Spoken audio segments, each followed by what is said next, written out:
अस्सलाम वालेकुम and welcome to ज़रा हटके। मैं हूँ ज़रा खोड़ो और मुबश्शिर ज़ैदी हमें ज्वाइन करेंगे इस्लामाबाद से। आज कॉल इन डे है, जुमे का दिन है और हमारे नंबर स्क्रीन पर भी चल रहे होंगे। एक दफ़ा आपको बता भी देता हूँ 021-3233-0923 और 23 की जगह आप 28 और 30 को भी डायल कर सकते हैं। और हमारे पहले कॉलर हैं, जी हाँ आपने बूझ ही लिया होगा, कामरान अली साहब नवाब शाह से। अस्सलाम वालेकुम कामरान भाई, क्या हाल है आपके? वालेकुम सलाम सर, अल्हम्दुलिल्लाह फर्स्ट क्लास। आदाब मोहब्बत के तकाज़ों की बदौलत हम काबिले नफरत से भी नफरत नहीं करते। मजजूब हमें भैंस ने मारा तो खुला राज, हर एक से इजहार मोहब्बत नहीं करते। बहुत खूब। पाकिस्तान पर हमला करने वाले अभिनंदन को तो हमने चाय पिला के वापस भेज दिया है जी। हमारे वजीर आजम पाकिस्तान साहब इमरान खान साहब जो है मोदी के साथ कब चाय पी रहे हैं।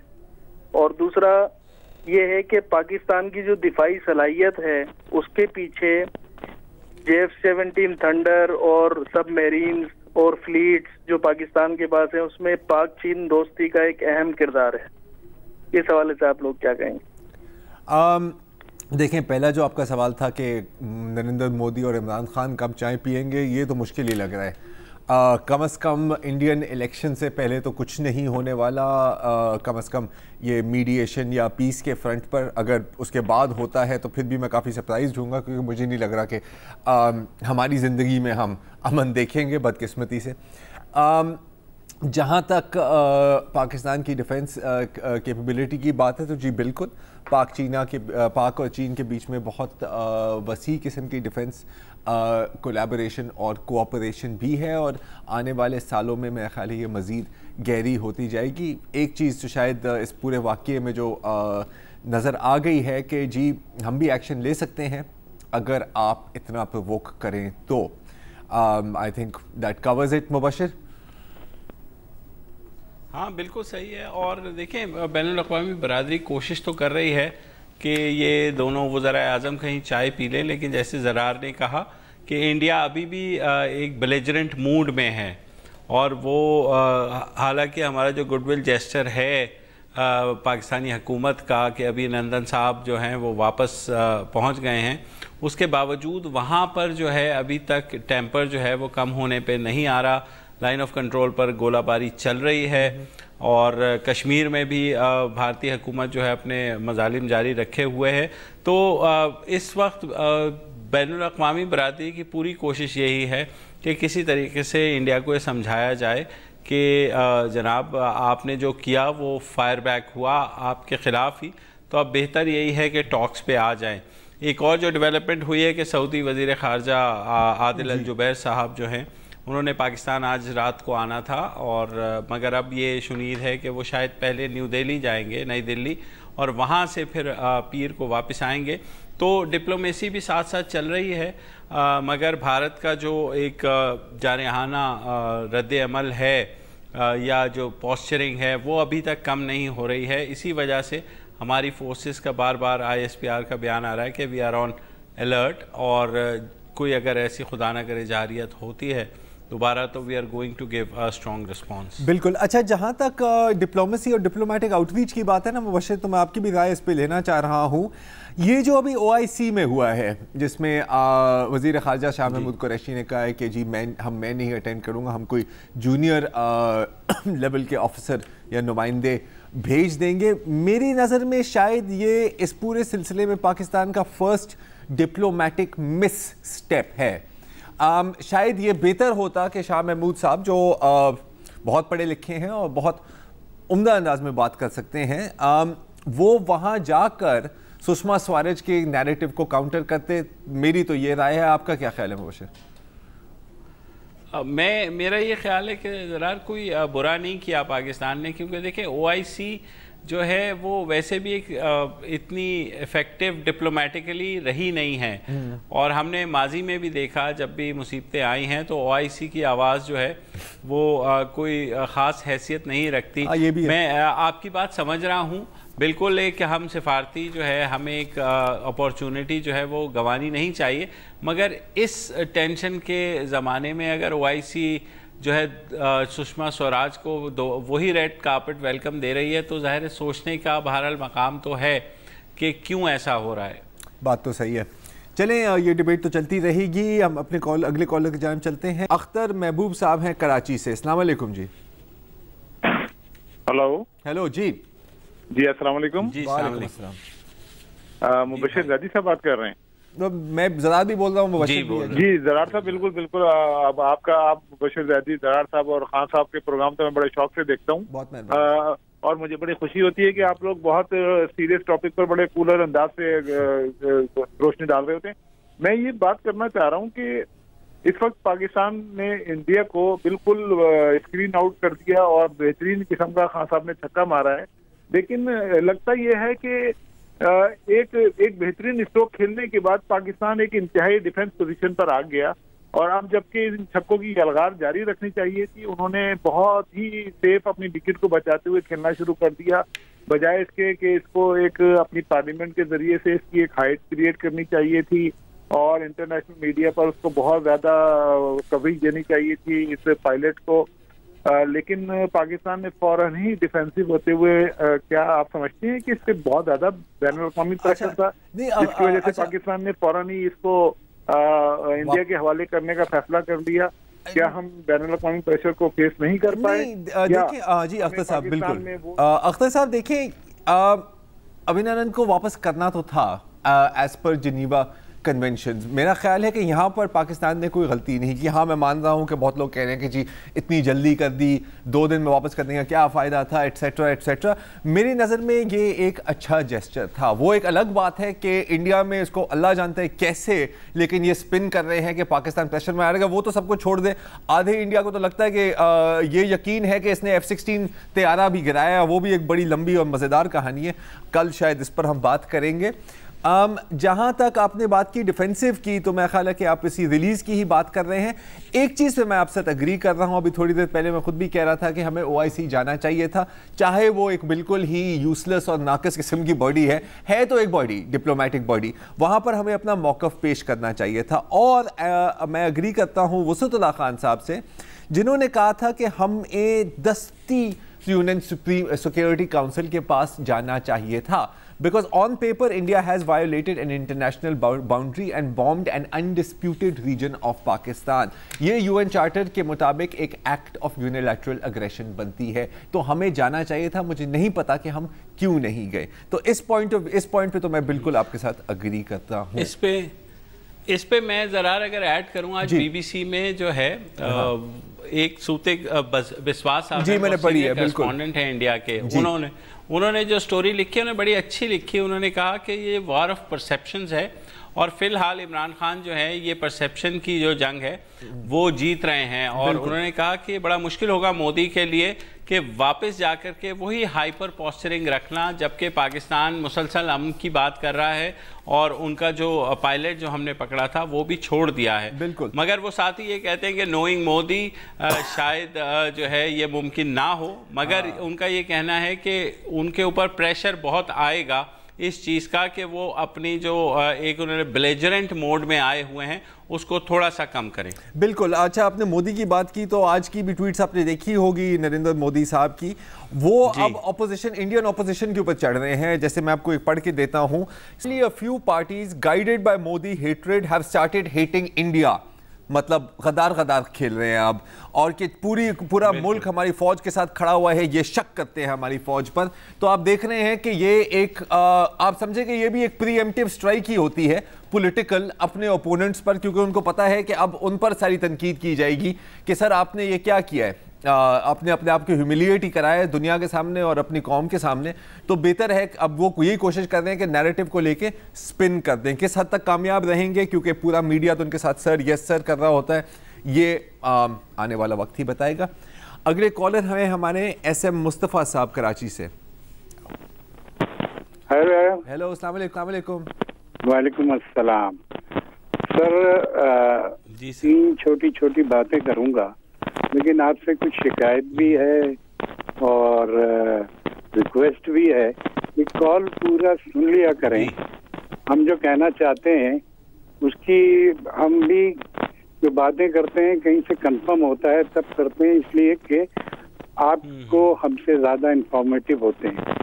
बात दरअसल ये है कि ये जो आज हमारे वजीर इत्तलात साहब ने जॉइंट सेशन में तकरीर की है, आपने भी सुना होगा। उन्होंने ये कहा कि जंग होती है तो पंजाबियों को ज्यादा नुकसान होता है दोनों तरफ। भाई ये इस तरह की बातें क्यों कर रहे हो भाई? मुझे पता है कि आप रेलू कट्टे भी हो, फटीचर भी हो, आपकी जसामत की तरह आपकी अकल भी मोटी है। इस तरह का आप तो फिरका परस्ती फैला रहे हो यार। इस वक्त पूरा पाकिस्तान जो है वो जंग में मुब्तला है और आप इस तरह की बातें असेंबली में कर रहे हो। शर्म आनी चाहिए आपको। दूसरी बात, पिछले हफ्ते मैंने कॉल की थी, मैंने कहा था कि जी वो जो है इलाज यहाँ नहीं कराना चाह रहे हैं, वो लंदन जाना चाह रहे हैं, जिस पे वसीउल्लाह खान ने कहा कि जी वो उन्होंने तो नहीं कहा।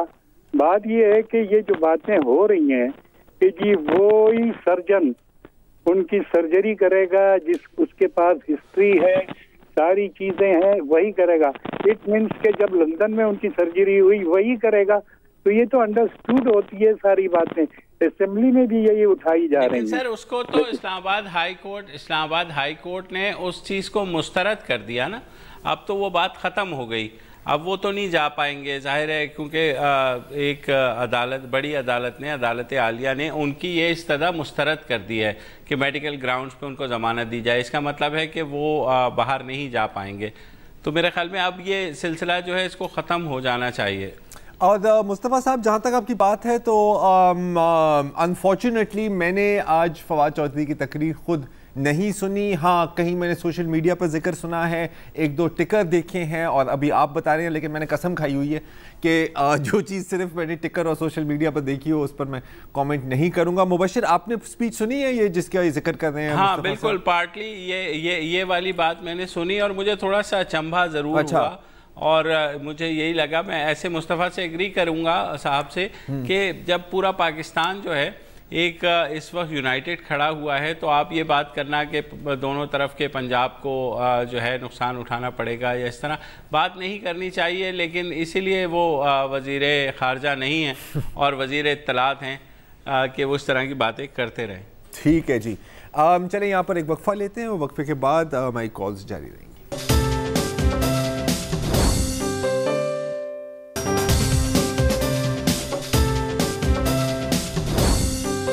Welcome back. और हमारे अगले कॉलर हैं मोहम्मद बिलाल साहब मद्दान से। अस्सलाम वालेकुम जी।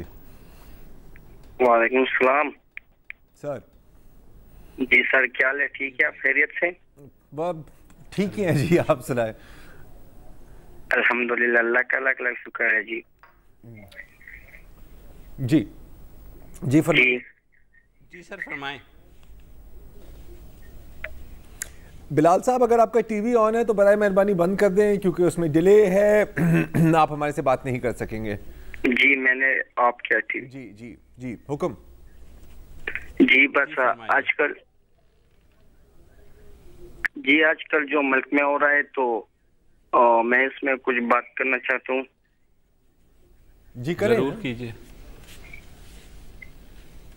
सर। जो इंडिया जो हमारे मुल्क में जो प्रोपेगेंडा कर रहे, जो इल्जाम लगाते हैं ना, तो बताओ सर, पूछते मैं कुछ बोलूं? सर जो आप बोल रहे हैं बोले ना सर, सर आप किस चीज का इंतजार कर रहे हैं? हाँ अच्छा चलें, छोड़ें जी। अगले कॉलर हैं हमारे फैसल हसीन साहब मस्कत से। अस्सलाम वालेकुम फैसल साहब। कैसे हैं आप लोग? बिल्कुल खैरियत सर, आप सुनाएं। Zarar, really sorry to hear about the sad news of your father. तो मेरी तरफ से कंडोलेंसेस। आमीन। अच्छा, दूसरा ये है कि अभी 3-4 दिन से जो हमारे यहाँ हो रहा है सारा कुछ, तो पता नहीं हम लोग कुछ ज्यादा खुश नहीं हो रहे बिला वजह, मतलब हम ज्यादा हाइपर हो गए हैं, यानी कि क्योंकि हमने क्या गेन किया है? हमें तो नजर आ रहा है कि जी हमें उठा के फेंक दिया गया, साइड में लगा दिया गया, कोई हमारी बात नहीं सुन रहा है। इवन OIC जो लास्ट था हमारे पास एक चीज होती थी, हालांकि उसकी कोई वैल्यू नहीं होती थी दुनिया में, लेकिन उसमें भी हमें हमारी पॉइंट ऑफ व्यू को कोई मान ही नहीं रहा है। अभी लास्टली जो लास्ट चीज है कि वो जो सऊदी की जो वो आ रहे थे वजीर खारजा, वो पहले दिल्ली जा रहे हैं और बाद में शायद हमारे यहाँ आएंगे। तो इस तरह से हम लोग इतनी सारी गेन कर रहे हैं, मतलब I don't know foreign office exist कर रहा है या नहीं कर रहा है, क्या हो रहा है? जी मुबशिर। जी देखिए सर, फॉरेन ऑफिस तो जाहिर है क्योंकि खान साहब ने सारी चीज़ें अपने हाथ में ली हुई हैं और वो डिसाइड कर रहे हैं in consultation with army chief general Bajwa. तो ये तो एक जो रिस्पांस पाकिस्तान की तरफ से आ रहा है ये एक यूनाइटेड है रिस्पांस है। और मैं कम से कम मैंने जो देखा है माजी में इस तरह का यूनिफाइड रिस्पांस कम आया है। अब येस वी कैन डिबेट कि भाई कुछ चीज़ें इसमें गलत हैं, कुछ चीज़ें सही हैं, लेकिन मुझे ये लगता है कि पाकिस्तान जिस तरह से अमन की बात कर रहा है उस तरह से बहरहाल मोदी या भारतीय हुकूमत के लिए बड़ा मुश्किल हो रहा है कि वो अपना बेलिजरेंट स्टांस जो है इसके उसको कायम रखें। आप सही कह रहे हैं, शायद बैनुल अक़वामी सतह पर इतने हमें सपोर्ट नहीं मिल रही, मगर जो हमारे दोस्त हैं जैसे चीन है या अब नाउ न्यू फाउंड फ्रेंड, मतलब ओल्ड फ्रेंड बट ज़्यादा फ्रेंड हो गए हैं सऊदी अरेबिया, तो वो थोड़ा सा शायद अमेरिका के बेहस पर भी वो डिप्लोमेसी कर रहे हैं और उन्होंने यहाँ आना था, अब वो इंडिया पहले जा रहे हैं। तो मेरे ख्याल में कोई ऐसा फ़र्क नहीं है। उनका एम यही है कि दोनों ममालिक को किसी तरीके से इस नहज पर लाया जाए कि टेम्पर्स जो हैं कूल डाउन हो जाएं। प्रेसिडेंट ट्रंप तो पहले खुशखबरी सुना चुके हैं कि गुड न्यूज़ आने वाली है, मगर अभी तक ऐसे आसार नज़र नहीं आ रहे। हमारे लिए देखिए ओवर द इयर्स हमारी जो डिप्लोमेटिक इन्फ्लुएंस है वो कम तो हुआ है, इसमें तो कोई दो राय नहीं है, मगर जितना बचा है मेरे ख्याल में उसको सैल्वेज कर लें। जिस पे ज़रार के उस पॉइंट से मैं उस बात पे ज़रूर एग्री करूँगा कि हमें किसी फोरम को खाली नहीं छोड़ना चाहिए भारत के लिए कि वो उसे हम वॉक ओवर दे दें, मगर ज़ाहिर है दुनिया को हमने दिखाना भी है कि जनाब ये एक एग्रेशन हुआ है और पाकिस्तान इस पे ख़ासा गुस्से में है और हमने उसको रिस्पॉन्ड भी किया है। उसके बावजूद हम सिफारती सतह पर जिस तरह हमने अभी नंदन को रिहा भी किया, तो हम एक मैच्योर नेशन के तौर पर सामने आ रहे हैं, जिसकी मुझे पर्सनली बहुत खुशी है क्योंकि मैं बहुत ज़्यादा क्रिटिसाइज़ करता रहा हूँ हमारी फॉरेन पॉलिसी को माजी में भी, और शायद इस हुकूमत के इस वाक़े से पहले भी बहुत ज़्यादा क्रिटिसाइज़ किया है कि जनाब आप बहुत इमेच्योरिशली एक्ट करते हैं, बहुत ही आप जो है सोच समझ के बगैर एक्ट करते हैं। मगर इस दफ़ा क्योंकि एक यूनिफाइड रिस्पॉन्स है,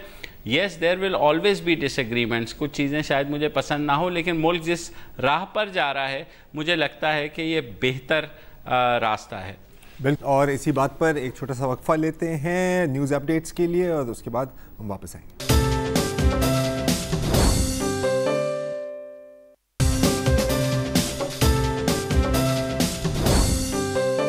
वेलकम बैक। और हमारे अगले कॉलर हैं मोहम्मद शफीक साहब कराची से। अस्सलाम वालेकुम जी। हेलो। अस्सलाम वालेकुम जी। वालेकुम सलाम। हेलो जी, आवाज आ रही है सर? हाँ, खोड़ो साहब से बात करनी है। बोल रहा हूँ। अस्सलाम वालेकुम। वालेकुम सलाम। खोड़ो साहब सर, हमारे थोड़ा से हाफजे कमजोर हैं और मैं सारे चैनल्स पर देख रहा हूँ।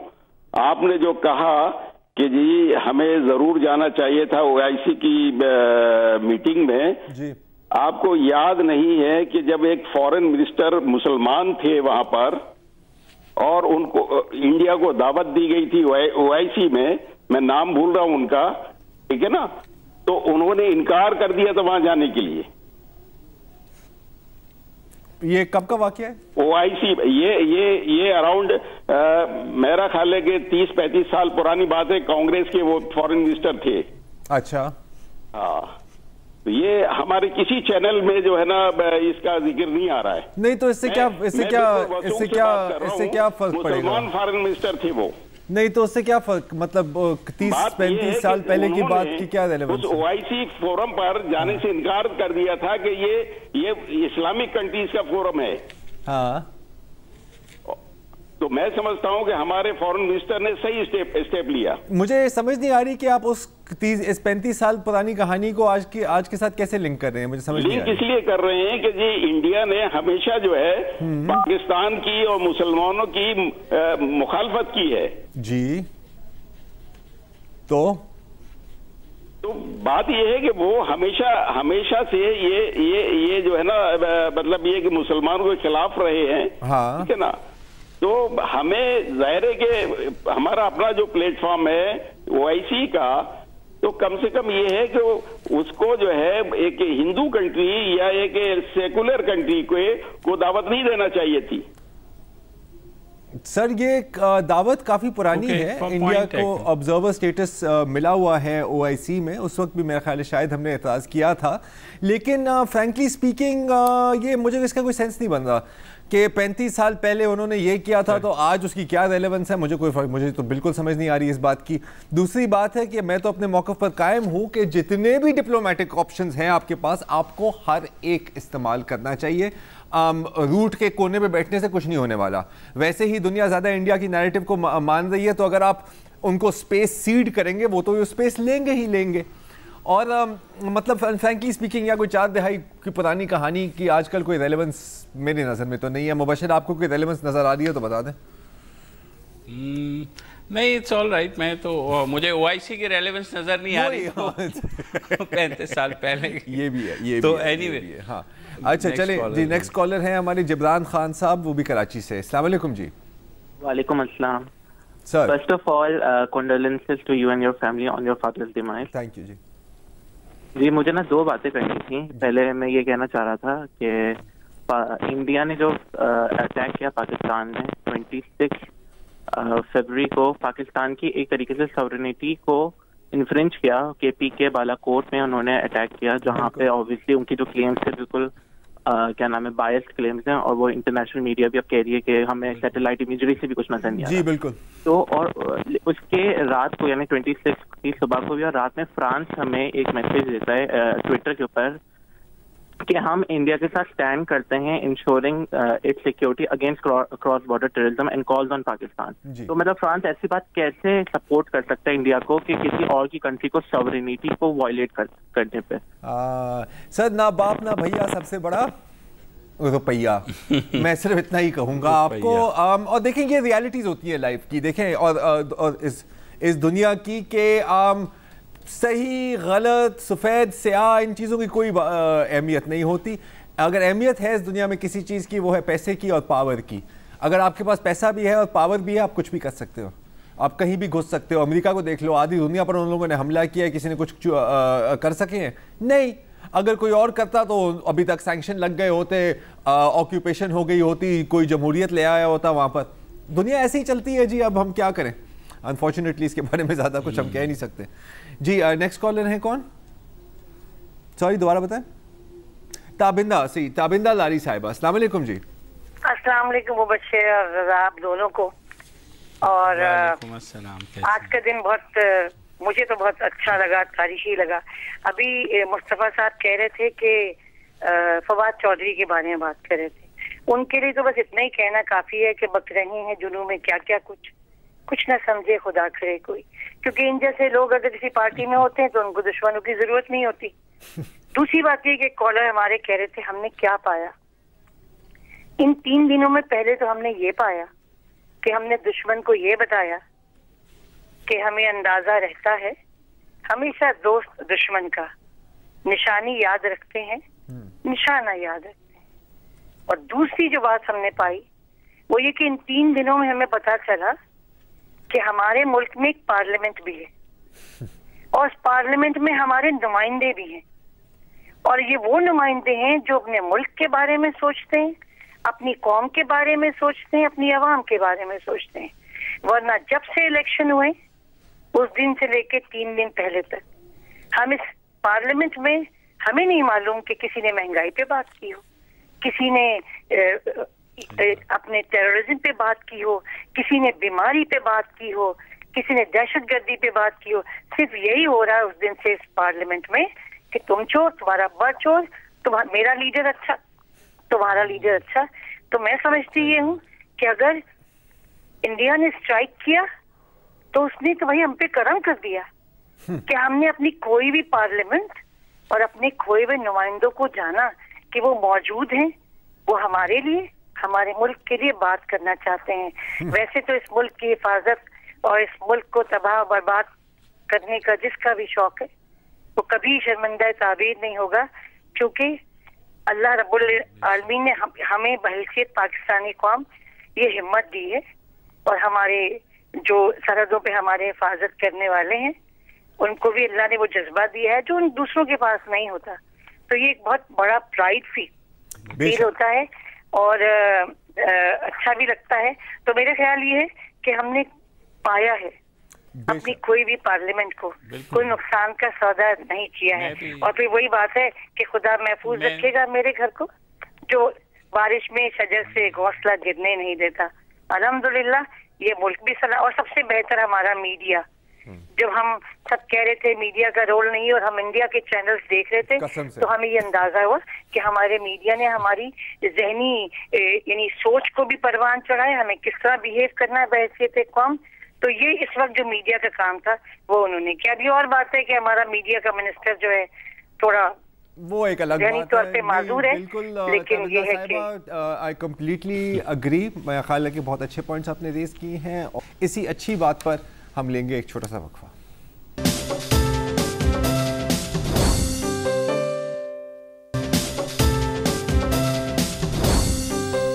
Welcome back. और हमारे अगले कॉलर हैं गुलजार अहमद साहब फैसलाबाद से। अस्सलाम वालेकुम जी।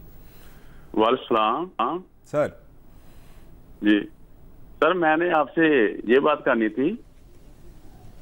जी जी हेलो जी, सुन रहे हैं सर, आप बात तो करें। हाँ। जी सर सुन रहे हैं आप, फरमाइए। मैंने आपसे ये बात करनी थी। एक तो मैंने आपके जरिए से वो अपनी जो वार फोर्सेज है उनको मुबारकबाद देनी थी। ठीक है। अच्छा, दूसरा सर जो हमारा असल मसला है ना, जैसे अब हम कह रहे हैं कि हम तन्हाई का शिकार है, जो भी मसले हैं, जैसे वो ऐसी में उन्होंने इंडिया को बुलाया हुआ है सर, असल हमारा मसला है सर इकोनॉमी का। हमारी इकोनॉमी सर वीक है, इसीलिए हमें जो इंडिया है हमारे ऊपर हर तरफ से दुनिया का प्रेशर डलवा लेता है। तो सर काइंडली आप, बिल्कुल, आपका प्रोग्राम माशाल्लाह तीनों का बड़ा मैं सर पसंद करता हूँ, बहुत मजा आता है साथ जब साहब। सर काइंडली आप हमारी इकोनॉमी पे कोई ऐसा कोई सजेशन, ऐसी कोई हमारे अवाब इख्तियार को कोई चीज ऐसी कर दें कि ये मजबूत होगी तो इंशाल्लाह हम दुश्मन की आंखों में आंखें डालकर और हमारे सब दोस्त हमारे साथ खुद ही खड़े हो जाएंगे। हमें इनकी सर मिन्नतें करने की इनकी तरफ देखना नहीं पड़ेगा, ये खुद ही हमारा साथ देंगे।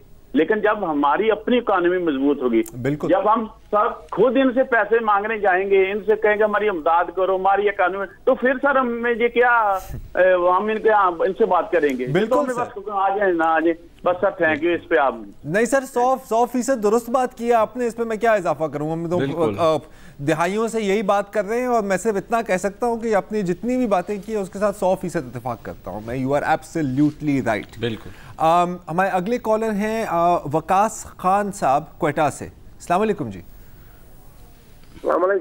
वालेकुम अस्सलाम। वालेकुम अस्सलाम।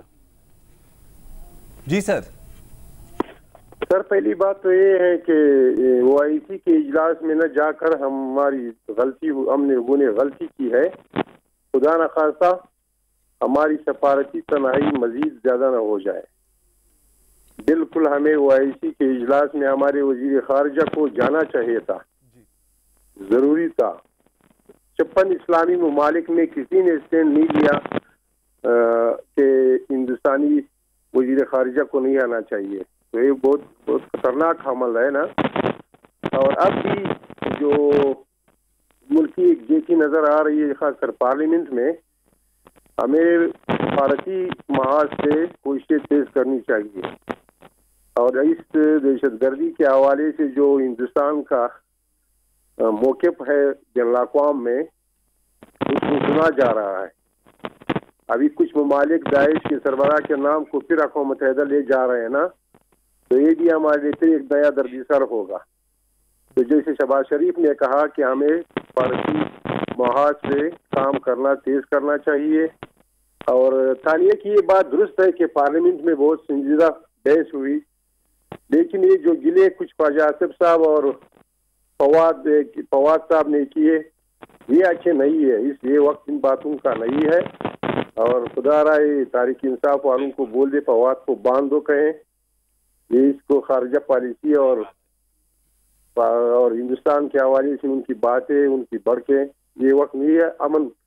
हम अमन चाहते हैं, हम अमन के लिए लड़ेंगे, बल्कि अगर हमने लड़ना भी है तो हमने मजबूरन अमन के लिए लड़ना है। हम जहरिए नहीं है, बल्कि हमें अमन पसंद होकर आगे बढ़ना होगा। खुदा न खासा अगर जंग होती है तो फिर हमें अमन के लिए मजबूरन लड़ना हो। खुश रहो। जी बहुत ज़बरदस्त बात की है आपने और बेहतरीन। जी जी आज के लिए इतना ही, आप हमें इजाज़त दें और हम आएंगे वापस कल हफ्ते के रोज़, और कल भी हमारी लाइंस खुली होंगी। आप चाहें तो आप ज़रा हट के ट्विटर अकाउंट पर भी अपने सवालात पूछ सकते हैं और हम कोशिश करेंगे कि जितनों के भी जवाब दे सकें, जितना हमारे पास वक्त होता है हम देंगे। खुदा हाफ़िज़। अस्सलाम वालेकुम। अगर आपको हमारे शो पसंद आया है तो प्लीज़ हमारे YouTube चैनल को सब्सक्राइब करें, और अगर मुनासिब समझे तो इस वीडियो को लाइक भी कर लें, तो कोई हर्ज नहीं है, और शेयर भी कर लें और कमेंट भी कर दें, वरना वो सब ऐसे ही लिखते रहेंगे। और ये जो दोनों कह रहे हैं ये कर लें जी प्लीज़, नहीं तो हमें भी घर जाना है, मैं आपके कंप्यूटर में नहीं रहना 24 घंटे। सही बात।